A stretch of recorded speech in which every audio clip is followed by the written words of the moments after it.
Number 6، واجب قربانی کو ترک کر کے نفلی قربانی کرنا۔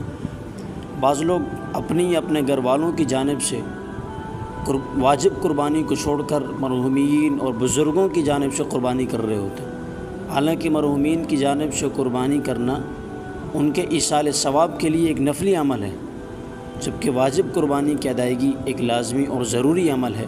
جس کو ترک کرنے کی وجہ سے انسان گناہگار ہوتا ہے، جس سے بچنا بہرحال ضروری ہے۔ نمبر 7، ایک قربانی کو پورے گھر کی طرف سے کافی سمجھنا۔ بعض لوگ ایک بکرا لا کر یہ سمجھتے ہیں کہ گھر کے تمام افراد کی جانب سے قربانی ہو گئی، حالانکہ بیوی کے پاس زیورات ہوتے ہیں جس کی وجہ سے اس پر بھی قربانی لازم ہوتی ہے، اور بچے اگر بڑے ہیں اور کمانے والے ہیں اور صاحب نصاب ہیں تو ان پر بھی قربانی لازم ہوتی ہے۔ یہ بعض اوقات بڑا جانور گھر میں ذبح ہوتا ہے، لیکن فیملی بڑی ہونے کی وجہ سے گھر میں 7 سے زیادہ افراد پر قربانی لازم ہو رہی ہوتی ہے۔ ظاہر ہے اس سے تو ان 7 افراد سے زیادہ کی قربانی تو نہیں ہوگی، جس کی وجہ سے وہ گناہگار ہوتے ہیں۔ تو اچھی طرح گھر کے تمام افراد جو صاحب نصاب افراد ہیں ان کو دیکھ لینا چاہیے اور ان کی جانب سے بھی قربانی کا اہتمام کرنا چاہیے۔ نمبر 8، ایسے جانور کی قربانی کرنا جو قربانی کے قابل ہی نہ ہو۔ ایک بڑی کوتاہی یہ بھی ہے کہ جانور خریدتے وقت اچھی طرح دیکھنے کا اہتمام نہیں کرتے، جس کی وجہ سے ایسا جانور خرید لاتے ہیں جس کی عمر پوری نہیں ہوتی۔ یہ عمر تو پوری ہوتی ہے لیکن اس جانور کے اندر کوئی ایسا عیب موجود ہوتا ہے جس کے ساتھ قربانی درست نہیں ہوتی، لہٰذا اس کوتاہی سے بھی بچنا چاہیے، کہیں ایسا نہ ہو کہ ہمارا مال بھی خرچ ہو جائے اور قربانی بھی درست نہ ہو۔ حضرت علی رضی اللہ تعالیٰ عنہ فرماتے ہیں کہ آپ علیہ السلام ہمیں اس بات کا حکم دیا کرتے تھے کہ ہم جانور کی آنکھ اور کان وغیرہ کو اچھی طرح دیکھ لیں، تو اس لیے ہمیں بھی جانور کو اچھی طرح دیکھ لینا چاہیے، اس کی دم کٹی نہ ہو یا اس کی آنکھ کی بینائی ٹھیک ہو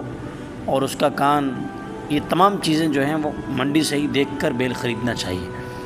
نمبر 9، عید غیر مسلم سے ذبح کروانا۔ ایک کوتاہی بعض جگہ یہ دیکھنے میں آتی ہے کہ بعض لوگ قربانی کروانے کے لیے ہندو، شیعہ یا قادیانی وغیرہ سے ذبح کروا لیتے ہیں، حالانکہ کافر جب کہ وہ اہل کتاب بھی نہ ہو اس کے ہاتھ کا ذبیحہ بھی جائز نہیں ہے، اور ہاں اگر وہ اہل کتاب بھی ہے تب بھی اس کے ہاتھ سے ذبح کرانا مکروہ ہے۔ لہذا کسی مسلمان بلکہ بہتر ہے کہ متقی پرہیزگار شخص سے جانور ذبح کرایا جائے تاکہ اس کی برکات بھی حاصل ہو سکے۔ نمبر 10، قربانی کی وجہ سے نمازوں کا ضائع کرنا۔ ایک بڑی کوتاہی بعض لوگوں کے اندر یہ دیکھنے میں آتی ہے کہ قربانی کے جانور کی وجہ سے بسا اوقات نمازوں کو ضائع کر دیا جاتا ہے، چنانچہ جانور کی خریداری کی وجہ سے منڈیوں میں چکر لگا کر انہیں تلاش کیا جاتا ہے اور اس میں نمازوں کی کوئی فکر نہیں ہوتی۔ جانور کو خریدنے کے بعد پالنے اور اس کی پرورش کرنے کی وجہ سے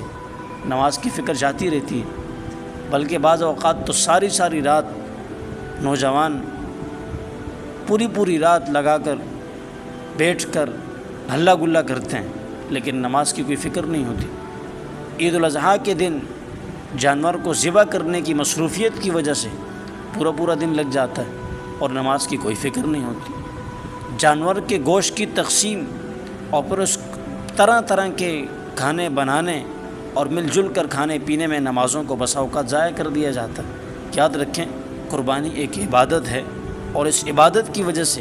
نمازوں کو ضائع کرنا اپنی عبادت کے اجر و ثواب سے اور اس کی نورانیت سے محروم ہونا جو کسی طرح بھی درست نہیں ہے۔